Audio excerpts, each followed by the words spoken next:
무언가 기모찌한 꿈을 꾸고 일어난 것 같은 그의 이름은 나가미 유우. 작화가 조금 병신 같아서 몰랐지만 이 애니의 주인공입니다. なんて夢を見てんだ俺は 그리고 그녀의 이름은 나가미 스즈카. 밥 먹고 똥 만드는 기계인 오빠와는 다르게 모든 것이 우수한 여동생입니다. 게다가 오빠의 셔츠 단추가 부러졌다고 직접 꿰매어주기까지 하겠다는 참으로 바람직한 여동생이네요. 그렇게 학교에 갈 준비를 마치고 유우가 현관을 나서려는데 한 통의 메시지가 오게 됩니다. ついに来たか 유우는 라이트 노벨 작가를 지망하고 있었고 얼마 전 자신의 원고를 출판사에 보냈기 때문에 답장을 기다리고 있었던 것이었죠. 未だに一次審査も突破できないんだよな 그리고 유우는 같은 학교에 다니는 히무로 마이를 보게 되는데 제가 보기엔 별로인데 학원 내 최고 미소녀라니까 뭐 그런 거겠죠? 유우는 그냥 갈 길 갑니다. 교실로 온 유우는 아까 받아본 메일을 읽기 위해 폰을 열어보는데 落選か 역시나입니다. 출판사에서 해준 대답으로는 너무 무난했고 역해를 족병신같이 그렸다는데 그냥 재능이 없나 봅니다. 그렇게 책상에 머가리 쳐먹고 10시간쯤 쳐자고 일어나니 책방이네요. 같이 일하고 있던 선배에게 신세한 턴을 하니 선배가 충고를 해주게 되는데 試しに妹ちゃんのエッチな姿を想像してみればいいんじゃないかな。 주인공이 하는 상상은 노딱을 넘어선 빨딱이기 때문에 궁금하시면 직접 보셔야겠네요. 아무튼 선배도 그닥 도움은 안 되는 것 같습니다.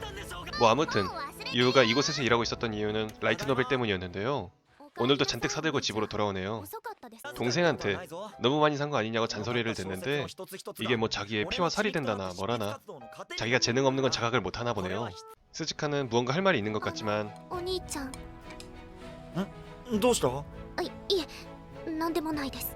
무언가 감추는 것 같네요. 그리고 유우는 자기를 떨어뜨린 출판사의 홈페이지를 들어가 보는데 이번엔 대단한 작품이 나온 것을 알게 됩니다. すごい絶賛の嵐だな 이번에 뽑힌 대상을 보고 있을 때 갑자기 유우의 방에 스즈카가 찾아오게 되는데요. 표정을 보아하니 무언가 잘못을 했거나 비밀이 있네요. 뭐 아무튼 스즈카를 방으로 들여보내주는데 한두 번 들어온 게 아닌 것 같은 냄새가 나네요. 今日は片付いているんですね。 스즈카는 유우가 출판사에 소설을 응모하고 있던 것을 이야기하면서 우물쭈물하는데 私、その大賞を受賞しちゃいました。 시발. 스즈카는 오빠가 소설을 쓰는 걸 보고 어쩌다가 자기도 한번 써서 응모해봤는데 그게 대상을 받았다고 하네요. 기절한 재능충. 그렇죠, 좆같죠. 자기는 인생을 갈아쳐 넣었는데도 안 됐는데 여동생은 대충 뿌직뿌직 싸지는 게 대박이니 진짜로 살면서 똥 만든 것밖에 한 것이 없어졌네요. 유우는 현실을 마주하고 싶지 않았는지 스즈카의 말을 믿지 않으려 했는데 스즈카는 자기의 원고를 직접 보여주면서 명치를 오한마로 조지네요. 동생이 보여준 원고를 읽고 재밌었다고 생각했지만 그래도 자존심은 있었는지 뭐 그럭저럭이라고 하네요. 그렇게 말하면 자기가 만든 건 똥땅 휴지된 것도 모르나 봅니다. 그리고 우리는 알 수 있지만 유우는 여동생의 이 원고가 자신을 향해 쓴 것이라는 것은 아직 모르나 봅니다. 뭐 아무튼 스즈카는 이 원고를 출판할 수 없다는 이야기로 주제를 돌리는데 첫 번째로 자기는 학생회장이기 때문에 학생은 알바를 할 수 없다는 규칙을 어길 수 없는 것이었고 두 번째는 애니에 등장하지도 않는 부모님의 반대였죠. 하지만 스즈카는 자신의 작품을 많은 사람들이 봐주었으면 한다고 하며 한 가지 방법을 고안해냅니다. 바로 유우가 대신 써주는 것이었죠. お兄ちゃん、私の代理人になってくれませんか。 유우는 타인의 도움 없이 자기의 힘만으로 성공을 하고 싶어 했지만 여동생의 부탁을 거절할 순 없었죠.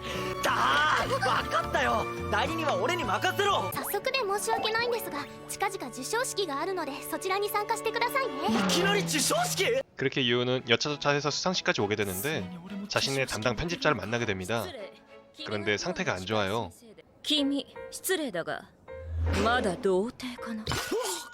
すみませんそうです悪気はなかったこれが女性の胸の感触だ。覚えておくように。何してるんですかこれも君の作品のためだ。私は君の作品が良くなるためなら何だってやる覚悟だ。 나도 유튜브 때려치고 적어놓을까? 뭐 아무튼 여동생의 작품으로 대상까지 수상받게 된 그는 자신의 담당 일러스트레이터를 만나게 되는데요.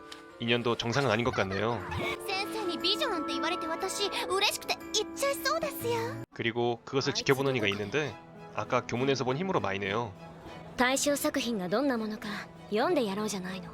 그렇게 지친 하루를 보내고 집으로 돌아온 유우는 스즈카에게 대충 선물 하나를 던져주는데 얘는 또 좋아 죽네요.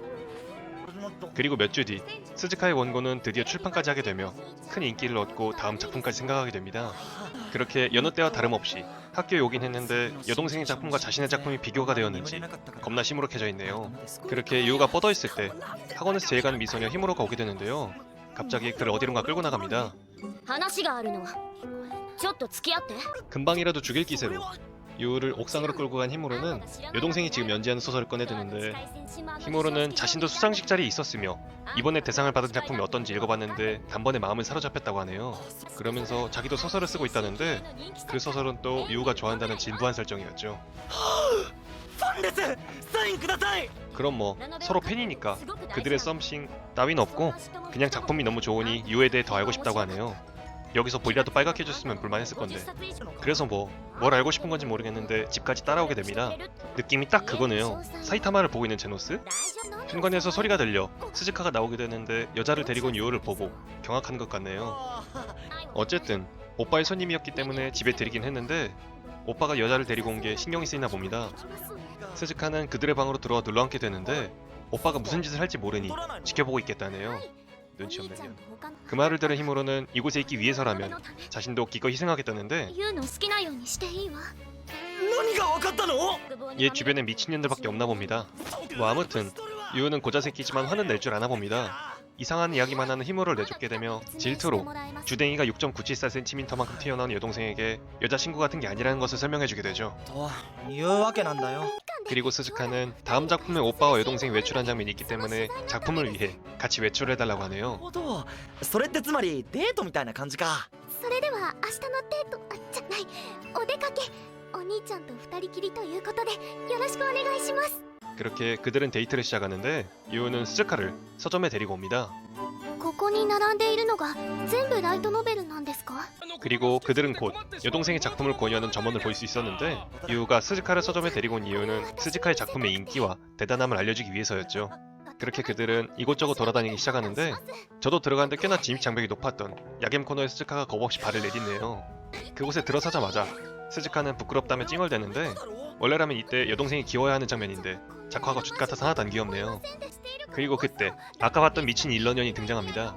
유우는 스즈카에게 자신들 원고의 일러년이라고 소개를 해주게 되지만 스즈카는 곧바로 그 일러년을 경계하게 됩니다. 그래도 같이 일하게 될 사람이니 스즈카는 그 일러년의 그림을 보게 되는데요. 이건 빨딱이기 때문에 보여드리긴 어려울 것 같습니다. 아 물론 그 빨딱이 아니라 빨간 딱지요. 아무튼 데이트도 했고 스즈카는 자신이 하고 있는 일이 어떤 건지 조금은 감을 잡게 된 것 같습니다. 그렇게 스즈카는 다음 작품을 준비하고 있었는데 편집자가 서비스 장면을 좀 넣어달라네요. お兄ちゃんパンチラ教えてくれませんか 여기서 판치라가 무엇인지 모르는 분들을 위해 설명을 드리자면 판치라는 판츠와 치라미의 합성어입니다. 그리고 유우도 스즈카에게 설명을 해주는데 そりゃお前嬉しいからだよ 이러니까 얘가 성공하지 못한 겁니다. 자, 제가 왜 기쁜지 알려드리겠습니다. 판치라는 대놓고 당당하게 보여주는 것이 아니라 살짝 보여지는 것이기 때문에 보여지는 자의 부끄러움을 볼 수 있고 전부 보여지는 것이 아니기 때문에 스커트 너머에 무엇이 펼쳐져 있는지 상상을 뭐 아무튼 스즈카는 작품을 위해 자신이 직접 판치라가 어떤 건지 해보겠다고 하는데 そうですか 야야야야야 얘 그냥 사실 오빠한테 오늘의 컬러를 보여주고 싶었던 게 아닐까요? 그리고 편집자의 두 번째 리퀘스트 새로운 캐릭터에 대해 이야기를 하게 되는데 お兄ちゃんも必要だと思いますかそりゃまあラブコメなんだから 동생은 속 뒤집어지겠네요.